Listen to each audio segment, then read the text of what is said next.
Mari saudara kasih dalam Tuhan, kita tundukkan kepala kita berdoa sebelum kita menerima setiap kebenaran firman Tuhan.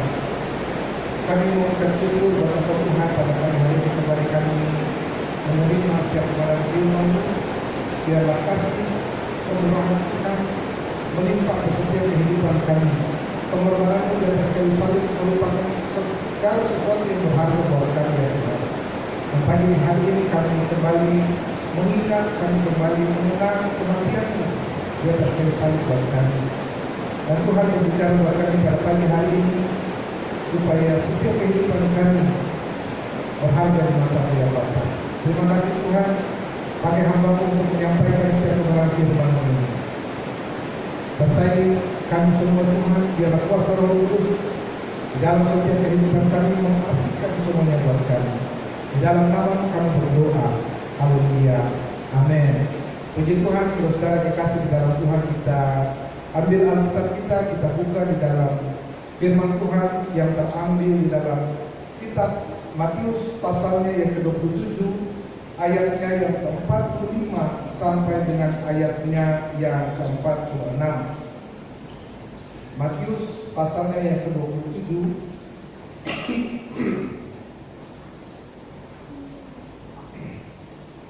ayat 45 sampai dengan ayatnya yang ke-56. Berikut firman Tuhan adalah Yesus mati. Mulai dari jam 12 kegelapan meliputi seluruh daerah itu sampai jam 3. Kira-kira jam 3 berserulah Yesus dengan suara nyaring, Eli, Eli lama sabachthani, artinya, Allahku, Allahku, mengapa engkau meninggalkan aku? Mendengar itu beberapa orang yang berdiri di situ berkata, ia memanggil Elia. Dan segeralah datang seorang dari mereka, ia mengambil bunga karang, mencelupkannya ke dalam anggur asam, lalu mencucukkannya pada sebatang bulu dan memberi Yesus minum. Tetapi orang-orang lain berkata, jangan, baiklah kita lihat, apakah Elia datang untuk menyelamatkan dia? Yesus berseru pula dengan suara nyaring, lalu menyerahkan nyawanya. Dan lihatlah, tabir bait suci terbelah dua dari atas sampai ke bawah, dan terjadilah gempa bumi, dan bukit batu terbelah, dan kubur-kuburan terbuka, dan banyak orang kudus yang telah meninggal bangkit. Dan sesudah kebangkitan Yesus, mereka pun keluar dari kubur, lalu masuk ke dalam kota kudus dan menampakkan diri kepada banyak orang. Kepala pasukan dan prajurit-prajuritnya yang menjaga Yesus menjadi sangat takut ketika mereka melihat gempa bumi dan apa yang telah terjadi, lalu berkata, sungguh ia ini adalah anak Allah. Dan ada di situ banyak perempuan yang melihat dari jauh, yaitu perempuan-perempuan yang mengikuti Yesus dari Galilea untuk melayani dia. Di antara mereka terdapat Maria Magdalena dan Maria ibu Yakobus dan Yusuf dan ibu anak-anak Zebedeus. Puji Tuhan, saudara-saudara, pada pagi hari ini saya memberikan sebuah tema pada firman Tuhan pada pagi hari ini adalah mengapa engkau meninggalkan aku. Saudara-saudara yang dikasihi dalam Tuhan, pada hari-hari ini, pada 2000 lebih tahun yang lalu, di mana Yesus mati di atas kayu salib. Sebelum dia mati di atas kayu salib, dia menderita, dia dicambuk, dia dipukul, dia diludahi, dia dihina. Ini merupakan satu jalan salib yang luar biasa. Dan di penghujung hidupnya, dia tergantung di atas kayu salib. Dan perkataan-perkataan yang luar biasa yang keluar daripada bibir mulut Yesus. Ini adalah perkataan yang paling keras dari semua perkataan Yesus di atas kayu salib. Ini adalah kata-kata terakhir yang dapat ditangkap dengan jelas dari Yesus di atas kayu salib, yang dilaporkan oleh Markus dan Matius. Dia katakan, Allahku, Allahku, mengapa engkau meninggalkan aku? Saudara-saudara yang kekasih dalam Tuhan,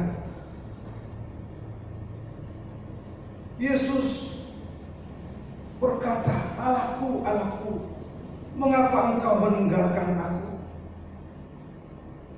Dalam Mazmur 34 ayatnya yang ke-20 juga berkata kepada kita. Mazmur 34 ayatnya yang ke-20. Dia berkata, "Kemalangan orang benar banyak, tetapi Tuhan melepaskan dia dari semuanya itu." Kemalangan orang benar banyak, tetapi Tuhan melepaskan dia dari semuanya itu.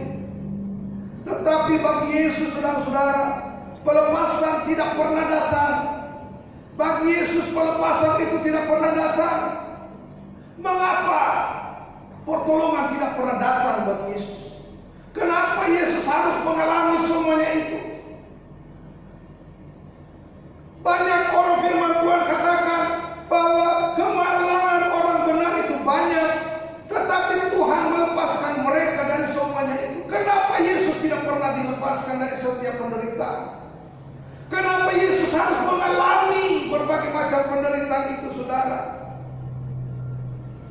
Saudara-saudara kekasih di dalam Tuhan, semuanya ini oleh karena dosa saya dan dosa saudara. Dalam pertama Korintus 15 ayatnya yang ketiga, saudara, mari kita lihat. Pertama Korintus 13 ayatnya yang ketiga.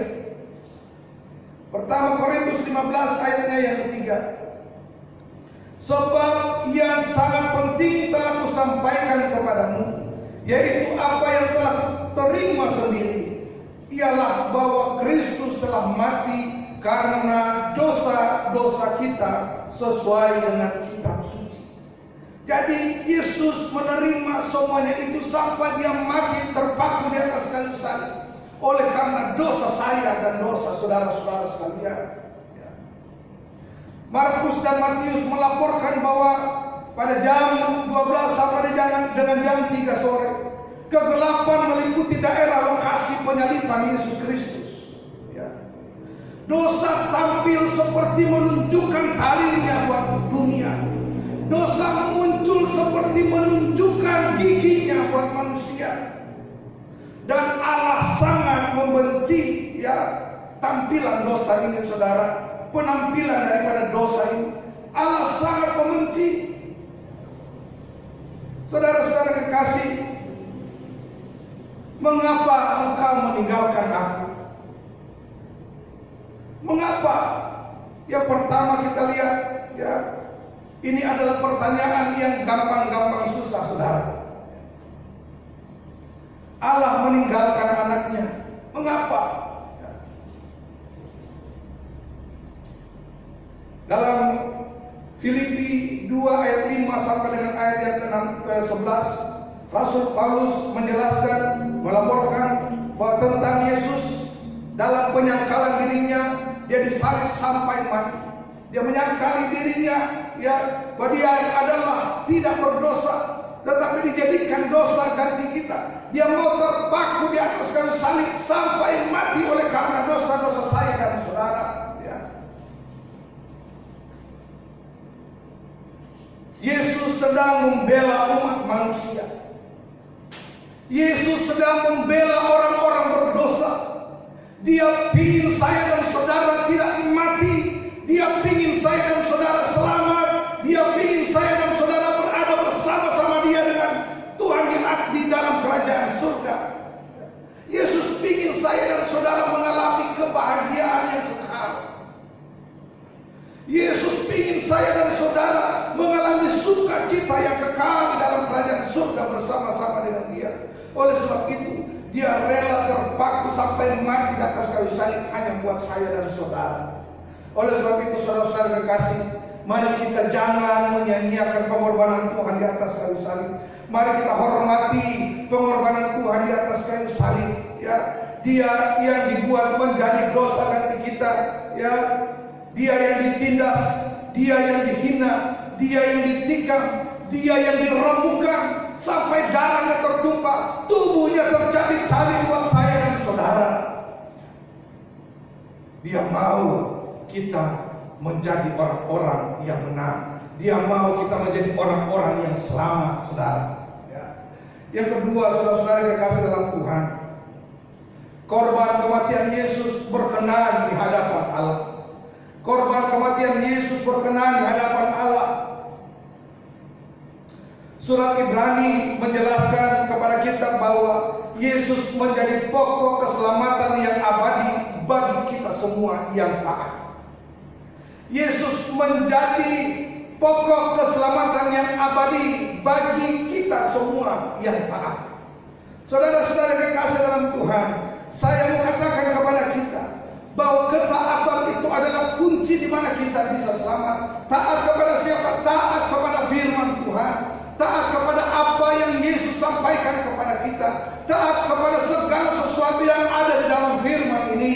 Saudara-saudara yang dikasih dalam Tuhan. Dan bagian yang kedua, korban kematian Yesus yang berkenan di hadapan Allah. Ya.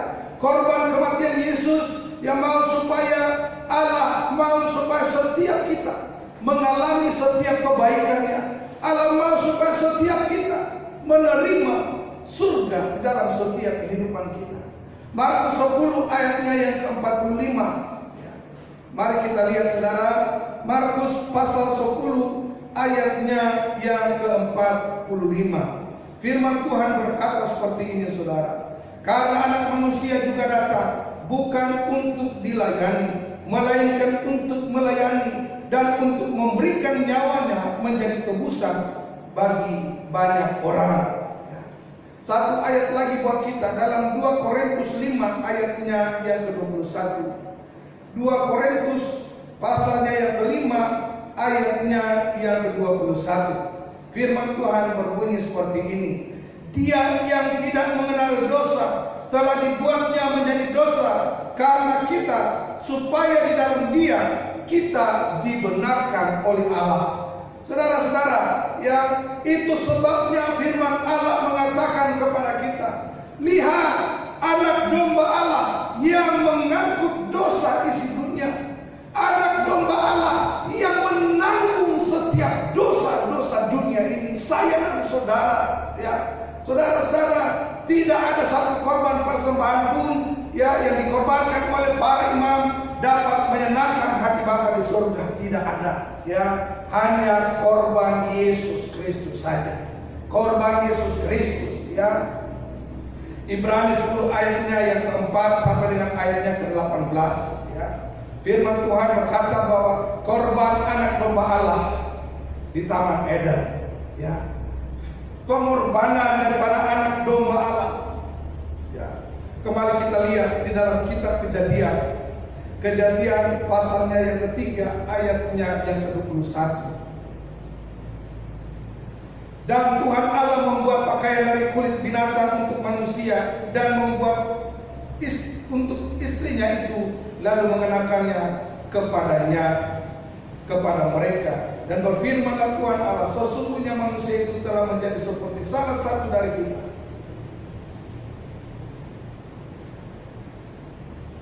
Tahu tentang yang baik dan yang jahat. Maka sekarang jangan sampai ia mengulurkan tangannya dan mengambil pula dari buah pohon kehidupan itu dan memakannya sehingga ia hidup untuk selama-lamanya. Lalu Tuhan mengusir dia dari Taman Eden supaya mengusahakan tanah dari mana ia diambil. Saudara-saudara yang kekasih di dalam Tuhan, ya, korban daripada Tuhan Yesus Kristus. Dia mau supaya kita semua manusia yang diciptakannya ini menjadi manusia-manusia yang berharga di mata Tuhan. Manusia-manusia yang hidup, manusia-manusia yang selalu mengasihi Tuhan, berada dalam setiap kebaikan, berada di dalam setiap ya penjagaannya, perlindungannya. Oleh sebab itu dalam kitab Kejadian 3 ini, Adam dan Hawa, ya, supaya mereka tidak binasa, mereka dijauhkan dari Taman Eden itu, saudara. Saudara-saudara yang dikasih dalam Tuhan, Tuhan mau supaya pada Jumat Agung ini, saudara, kita menghormati pengorbanan Tuhan, kita membuka diri kita menerima setiap kebaikan daripada Tuhan.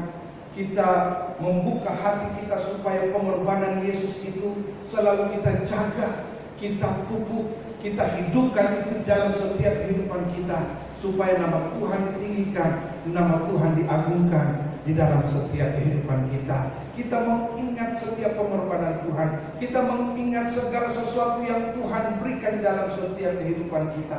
Yang terbaik Tuhan mau supaya kita hidup berada terus di dalam penyertaannya. Tuhan mau kita terus hidup di dalam perhatiannya, pemeliharaannya, penjagaannya setiap saat, saudara. Mari saudara kekasih dalam Tuhan, firman Tuhan kita sampai demikian jauh, saudara. Biarlah pengorbanan Tuhan itu terus hidup di dalam setiap hati dan kehidupan kita, dan kita menghidupinya di dalam setiap hati dan kehidupan kita, sehingga Dia selalu dimuliakan melalui setiap kehidupan kita. Mari kita tundukkan kepala, kita berdoa. Bapa, kami mengucap syukur pada saat ini Tuhan.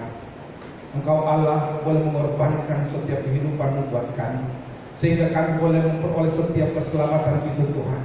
Kami menerima setiap keselamatan itu di dalam setiap kehidupan kami. Terima kasih buat pengorbanan. Inilah kami terima segala sesuatu yang terbaik daripada Engkau Tuhan, dan kami menghormati pengorbanan-Mu. Kami menghormati setiap apapun yang Kau lakukan buat kami. Engkau yang tidak berdosa dijadikan dosa ganti kami. Engkau mati di atas kayu salib buat kami Tuhan. Terima kasih buat semua yang Tuhan sudah lakukan. Kami mau merendahkan diri kami, dan biarlah Engkau semakin besar di dalam kami, dan kami semakin mengecil di hadapan Engkau Tuhan. Karena hidup kami tergantung dalam Engkau. Kami tidak mampu dan kami tidak bisa tanpa Engkau Tuhan. Terima kasih Tuhan Yesus. Di dalam nama-Mu kami berdoa. Haleluya. Amin.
Kita yakin dan percaya bahwa ini bukan sekedar roti dan anggur biasa, tetapi ini adalah tubuh dan darah Tuhan.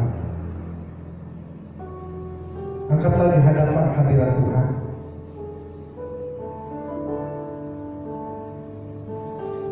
Mari kita tundukkan kepala, kita berdoa. Sungguh pengorbananmu adalah sesuatu yang sangat luar biasa buat setiap kehidupan kami. Engkau membayar setiap kehidupan kami lunas, bukan dengan emas dan perak, bukan dengan harta dunia, tetapi Engkau mengaruniakan setiap kehidupan buat kami, Tuhan. Engkau mengorbankan tubuhmu, nyawamu, Kau terpaku di atas kayu salib buat kami, Tuhan. Terima kasih buat semuanya. Darahmu tertumpah, tubuhmu tercabik-cabik buat kami, Tuhan Yesus. Terima kasih buat setiap pengorbananmu buat kami, Tuhan. Kami yakin dan percaya tubuhmu ini akan bersatu dengan tubuh kami. Darah ini akan mengalir di dalam setiap pengaliran darah kami, Tuhan Yesus. Itu akan menjadi berkat buat kami. Itu akan menjadi sesuatu yang berharga buat kami. Setiap sakit dan penyakit kami boleh disembuhkan. Segala beban persoalan boleh dilepaskan. Yang kekurangan Tuhan cukupi, yang susah Tuhan hibur mereka. Terima kasih Tuhan Yesus. Inilah setiap kehidupan kami ya Bapa. Tuhan berkati melalui tubuh dan darah ini Tuhan. Terima kasih Tuhan Yesus. Terima kasih ya Bapa. Kami serahkan tubuh dan darah-Mu. Tuhan berkati, Tuhan sentuh dengan kuasa, sehingga pada saat tubuh dan darah menyatu dengan tubuh kami, kuasa itu mengalir kepada dalam setiap kehidupan kami. Kami terima tubuh dan darah. Makanlah dan minumlah dalam nama Bapa, Putra, dan Roh Kudus.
Mari saudara yang kekasih di dalam Tuhan, saudara yang berada di rumah masing-masing, kita angkat hati kita percaya firman yang telah kita terima, perjamuan yang telah kita terima akan bekerja di dalam setiap hati dan kehidupan kami.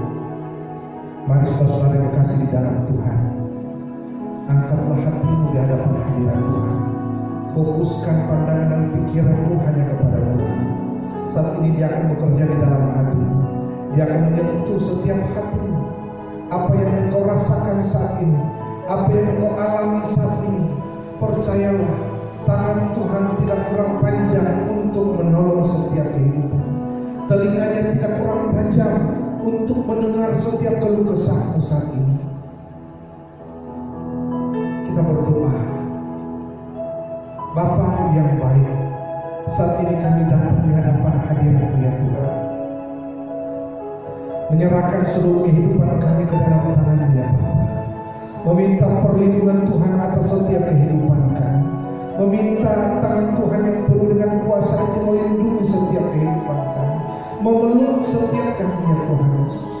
Dimanapun kami berada dalam situasi dan kondisi seperti apapun Tuhan, kami minta Tuhan, tangan-Mu yang penuh dengan kuasa itu menjagai, memeluk setiap kehidupan kami ya Tuhan. Yang mungkin saat ini mengalami sakit, Tuhan sembuhkan mereka. Yang mungkin saat ini dengan kekurangan mereka, Tuhan cukupi segala sesuatu yang mereka butuhkan saat ini ya Tuhan. Berkati setiap mereka ya Bapa. Yang dalam susah, Tuhan hiburkan mereka. Kami semua percaya Tuhan Yesus, kami adalah anak-anak. Kami dijadikan sebagai biji mata-Mu ya Tuhan. Engkau menjaga kami, Engkau melindungi kami ya Tuhan Yesus. Terima kasih Bapa, terima kasih Tuhan Yesus. Sebentar lagi kami akan pulang tinggalkan tempat ini. Tetapi sebelum kami selesai dalam ibadah kami ini Tuhan, hamba mau berdoa buat setiap persembahan-persembahan yang sudah diberikan oleh setiap anak-anak-Mu yang mereka sudah masukkan di dalam amplop masing-masing Tuhan. Lepas keluarga, Tuhan berkati mereka ya Bapa. Persembahan kolektor, persembahan persepuluhan, persembahan pembangunan, persembahan misi, Tuhan berkati semua persembahan-persembahan ini, persembahan yang sudah diberikan oleh setiap anak-anak ini. Mari ya Bapa, Kau buka tingkap-tingkap langit-Mu, curahkan berkat-Mu berlipat-lipat kali ganda kepada setiap keluarga-keluarga yang sudah memberi, kepada setiap pribadi-pribadi yang sudah memberi. Kiranya nama Tuhan ditinggikan, nama Tuhan diagungkan melalui setiap persembahan yang kami berikan buat pekerjaan-Mu di dalam dunia ini ya Bapa. Terima kasih Tuhan Yesus. Kami akan pulang tinggalkan tempat ini. Tuhan berkati kami di rumah kami masing-masing. Mari saudara-saudara yang dikasih dalam Tuhan, angkatlah kedua belah tangan-Mu, terimalah berkat dari Allah Bapa di surga. Allah Bapa yang bertahta di dalam kerajaan surga, Allah yang kami kenal oleh anak-Mu Yesus Kristus, Allah Bapa Abraham, Allah Ishak dan Allah Yakub. Engkau berjanji akan menyinari kami dengan sinar wajah-Mu yang suci dan kudus, dan Engkau berjanji akan memperhatikan setiap kehidupan kami, diperhatikan untuk dicurahkan setiap berkat-berkat-Mu di dalam setiap kehidupan kami. Diberkatilah Engkau di tanah di mana Engkau tinggal, rumah di mana Engkau tempati, dan semua orang yang berada di dalam rumah-Mu diberkati oleh karena Yesus Kristus yang ada bersama-sama dengan Engkau. Diberkati hewan ternak-Mu dengan jumlah yang banyak, diberkati lumpuh-lumpuh-Mu penuh melimpah, diberkati istrimu dengan hikmah dan kehidupan, diberkati seluruh keluarga-Mu, suami-Mu, istrimu, anak-anak-Mu, cucu-cucumu, bahkan buah-buahanmu. Dijaga-jaga kepada saat Engkau keluar, dijaga-jaga kepada saat Engkau kembali ke dalam rumah. Dimanapun Engkau berkendaraan, Tuhan sertai sampai Engkau tiba di tempat tujuan dan kembali ke dalam rumah. Tuhan jauhkan Engkau dari segala sakit penyakit. Tuhan jauhkan Engkau dari segala sesuatu yang membahayakan setiap kehidupan. Apapun nama penyakit itu, apapun bentuk penyakit itu, dijauhkan dari dalam setiap kehidupan. Tetapi biarlah kekuatan kesehatan Tuhan berikan terus di dalam setiap kehidupan. Segala sesuatu yang terbaik yang berasal dari dalam kerajaan surga, Tuhan limpahkan itu di dalam setiap kehidupan. Akhirnya pulanglah dengan damai sejahtera yang berasal daripada Allah Bapa di surga. kasih karunia dari Tuhan kita Yesus Kristus, dan penyertaan Roh Kudus mau tinggal tetap dalam setiap kehidupan kita, hari itu sekarang sampai selama-lamanya.